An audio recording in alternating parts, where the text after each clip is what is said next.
Hey y'all, it's Tsufit. I am back with Step Into the Spotlight, a guide to getting noticed. If you want your own copy of Step Into the Spotlight, just check out where to get it in the show notes. So chapter 3, I'm ready for my close-up, Mr. DeMille. Are you being seen? One of the biggest challenges any business faces is visibility, being seen in the crowd. Now, entrepreneurs shell out big bucks for logos and letterhead, believing that this will create their brand. It won't. It's nice to have, but your brand isn't a spiffy logo. You are your brand. Now, I'm not saying that logos aren't important. When my eldest daughter was only 2, she said, "Mommy, the bay," correctly identifying a 300-year-old logo from the Hudson's Bay Company, which sadly is no more, I think, or maybe it was just one store. Anyway, but logos aren't going to get you there. Ever see the reality show Beauty and the Geek? As I explained to my 4 teenage daughters, it's a show. They were teenagers, not anymore. It's a show about branding. 8 beauties, 8 geeks. Who decided which was which? Branding. Your brand is your audience's perception of you. It's not your perception of you, it's your audience's perception of you. This chapter is what you can do to shape, color, and influence that perception. How can you shape, color, and influence that perception? So which part do you want to play? Be your own casting director. When I was a kid, we'd all audition for the high school musical. We'd sleep on pins and needles all night long and then rush to school at 8 a.m. to see the cast list that was posted on the foyer wall. We all pushed and shoved to see it first. And what'd you get? What'd you get? We're asking each other, right? I was thrilled when I was cast in the role of Yenta in Fiddler on the Roof. I was crushed when the role of Anita in West Side Story went to a bleached blonde. What were they thinking? Didn't they know Anita was supposed to be a spunky brunette like me? But there are no small parts, only small actors. That's what they tell you in theater, right? To encourage each actor to make something of the role he's given or she's given. As an entrepreneur, you have to very carefully consider whether you want a bit part or a lead, right? Recently, I spent almost 9 hours in the emergency room with my daughter in the hospital. This is at the time I wrote the book. My eldest daughter was there with us. "Look at those women," she said, indicating 2 very similar looking Asian women working the night shift. One was mopping the floors and the other was the star of the show, the doctor that we waited 9 hours to see, right? My daughter thought I was minimizing the role of the woman mopping the floors. Not at all, but the orderly's role was in the chorus, and the job of keeping the hospital clean, it's crucial. It's just as crucial as the doctor's role, but the difference is that almost anyone could play the orderly's role, and for that difference, the doctor gets paid at least 10 or 20 or 100 times as much as the other woman and is treated, sadly, with less respect. Literally, hundreds of people waited hour after hour after hour for the appearance of the star. The autograph seekers and paparazzi were waiting, like they're waiting for Brad Pitt. All we wanted was a few minutes with the star, this doctor. Nobody noticed, nobody applauded when the orderly put on a mask and a gown and went to disinfect the triage room, which, like I said, was also a very crucial role. Star status is relative. It just is. It depends on what stage you're playing on and who else is on stage with you. I'm sure if Julia Roberts had been in that emergency room, even the doctor would have been pushed out of the limelight. The plumber in the movie, remember I told you about the plumber in that movie, Pipe Dream? He may not have felt like a star, but on stage with a bunch of general handyman, a plumber is a somebody, right? As I found out recently when I paid $200 to get my toilet fixed. I didn't ask the plumber about my broken fan in the kitchen the way I might have if he were a general handyman. It's understood the plumber has to plumb. And he has to rush out for his next show, as if Tom Cruise, he's got a helicopter waiting to take him to his next gig. On the other hand, if he weren't available, any plumber would have been just as good.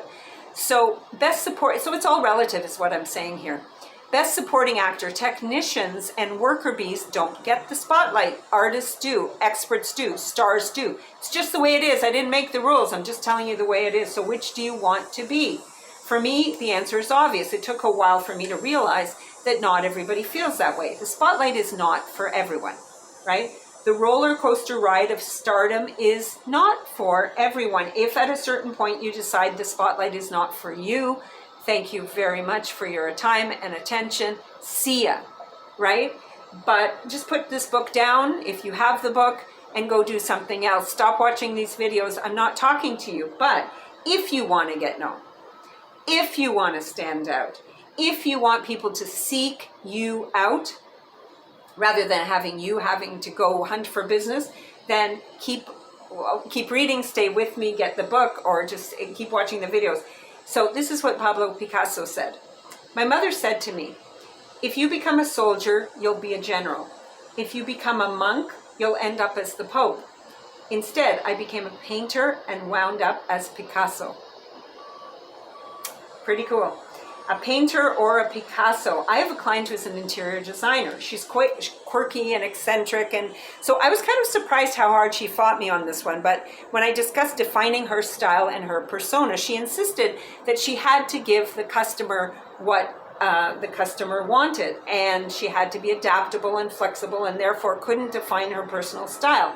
Makes sense for a business to give customers what they want, right? As a customer, I want that, right? But as an entrepreneur, it doesn't make as much sense as you think. It's a good approach if you just want to run in the chorus. But if you're seeking the spotlight, that approach will not get you there. There are artists who can paint a face with so much accuracy, you'd think you were looking at a photograph, right? But you never know who those artists are. You never know their names. Picasso didn't become Picasso by delivering accurate representations or renderings of his subjects. You know, an elbow here, a breast there. He had a distinct style that made him a star. Remember Vidal Sassoon back when we were kids? He wouldn't have become Vidal Sassoon by giving people any haircut that they wanted. Henry Ford, you can have a car in any color you like as long as it's black. Now that's changed, but nowadays, if my client, the interior designer, wants to get known, she has to choose a path. She has to get off the fence and get known for something. She'll never be a star being the interior designer for everybody. So to star or not to star, that's the question you've got to face. Stars know and accept that they aren't for everyone, right? A lounge singer singing cover tunes in a hotel lobby or a wedding dance band playing popular hits, they're unlikely to ever attract the spotlight regardless of how good they are, because you have to have a distinct style. Elvis, the king, got noticed singing songs that had been traditionally sung, that had not been traditionally sung by somebody like him. The church-going, mama-loving Elvis the Pelvis couldn't keep his hips from gyrating on stage when Ed Sullivan refused to film him from the waist down. Did you hear about that? Elvis drove the crowds wild. How? Just by wriggling his little finger, and they knew what he meant, and he got the attention. In the music industry, there's a category, it's known as sidemen. Highly proficient, professional musicians who play for various artists or as session musicians on albums. They often have a more stable career than stars, but they rarely get the spotlight either. So you could go either way. You could be a tribute band or tribute bland. I dropped a van load of kids at the local swimming pool recently, and I noticed there was a concert in the park. The name of the place was called Elevation, the name of the group, a YouTube tribute band. And it was doing its best to wake up suburbia. Now, I don't know my U2 from a U3, but I do know one thing. If I'm going to stick around and fight off the mosquitoes, it's going to be for the genuine article. It's not going to be for a tribute band, right? It's not that the musicians aren't talented. Of course they're talented. It's just that we want the real thing. I'm trying to get over the whole switcheroo, Dick Sargent and Dick, what was his name? York. The switcheroo on Bewitched. That was eons ago, right? But the point is, they were generic enough that they were able to switch them. Who wants to be a no-name brand? Don't be easily replaceable. Don't be a Me Too. So, stealing the spotlight. Many people assume that the best role in a movie or a play is the lead. Now, I joked earlier about Robin never getting his own show, but often the sidekick the character part, the best friend of the ingenue, the Rosie O'Donnell part, is the juiciest part, a part you can sink your teeth into and play with passion. And often it is the part that will get you noticed. Remember the old TV show Happy Days? Richie Cunningham was played by Ron Howard, right? He was the lead role. But the actor that quickly emerged as the star of that show was Fonzie. And Fonzie was originally supposed to be a small little like side part, a bit part. But Arthur Fonzarelli is the one who stood out. And eventually they were going to do a spin-off. And he said, no. I want it to stay the way it is, so that was it. But an irresistible persona was created by him, even in a side part, even in a small role. So you don't have to be the industry leader to be a star. Good luck knocking Revlon or IBM or whatever they are off their thrones. But the Body Shop and Apple Computer, they took a different approach. They did. They each found a niche. They carved out a great part for themselves, what actors would call a character part. Now, you might not know that nowadays about Apple, but back in the day when Apple started, it was a little side role. These companies weren't trying to usurp the lead role.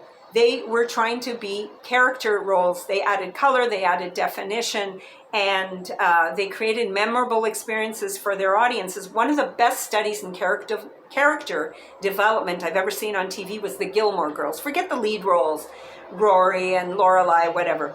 But what about the rest of the people who lived in Stars Hollow? The crabby Mrs. Kim, who runs the local antique shop. Her repressed daughter, Lane, who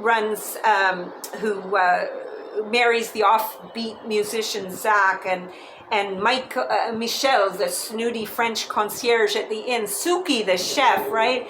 Emily, the conservative pillar of society. Richard, her stuffed shirt husband. Local gossips, Babette and Miss Patty. The odious Mitchum Huntsberger. Paris, the sour-faced overachiever. Kirk, the quirky, well, I don't even know what Kirk was, but that's kind of his character. You don't know. Each character is well defined, except Kirk.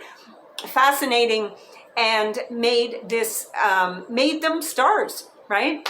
Whenever I see 17 financial advisors at a business meeting, I'm thinking, guys, you really need to watch more TV. That's what I'm thinking. You need to watch more TV. You want to be seen in the marketplace, develop a character, a persona, add definition, add color, create your own stardom. That's how you'll attract the spotlight. Okay, so you've decided you want to be a star, yes? Otherwise, you wouldn't still be reading, you wouldn't still be listening. But what kind of star do you want to be?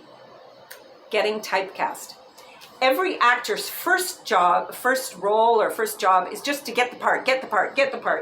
But once they've achieved a bit of success, most actors fear being typecast, pigeonholed as only being able to play one character. Julie Andrews admits that she spent years in therapy as a result of her frustration at getting typecast in prissy do-gooder roles, right? I loved The Sound of Music. I saw it 17 times.